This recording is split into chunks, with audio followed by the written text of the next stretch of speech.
மாண்புமிகு பேரவைத் தலைவர் அவர்களே, H1N1 அந்த பன்றி காய்ச்சல் என்று சொல்லப்படுகிற ஃப்ளூ என்று சொல்லப்படுகிற அந்த காய்ச்சல் கட்டுப்பாட்டில் தான் இருக்குது. மக்கள் அச்சப்பட தேவையில்லை. பார்த்திங்கன்னா சென்ற ஆண்டில் பார்த்திங்கன்னா முதல் 4 மாதங்களில் அதிகமாக இருந்தது. ஜனவரி, பிப்ரவரி, மார்ச், ஏப்ரலில். இந்த ஆண்டு மே, ஜூன், ஜூலை, ஆகஸ்ட்டில் கொஞ்சம் அதிகமாக இருக்குது. இருந்தாலும் அது கட்டுக்குள்ளே தான் இருக்குது. நம்ம தொடர்ந்து கண்காணிப்புல தான் இருக்கோம். மாண்புமிகு பேரவைத் தலைவர் அவர்களே, தமிழகத்தில் விரைந்து பரவி வரும் H1N1 காய்ச்சலை கட்டுப்படுத்த முதியவர்கள் மற்றும் கர்ப்பிணி பெண்களுக்காவது தடுப்பூசி போடும் திட்டம் அரசிடம் உள்ளதா என்பதை தங்கள் வாயிலாக அறிய விரும்புகிறேன். மக்கள் நல்வாழ்வுத்துறை அமைச்சர்.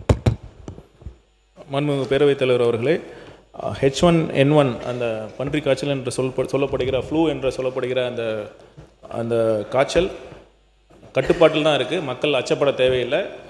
பார்த்திங்கன்னா சென்ற ஆண்டில் பார்த்திங்கன்னா முதல் 4 மாதங்களில் அதிகமாக இருந்தது.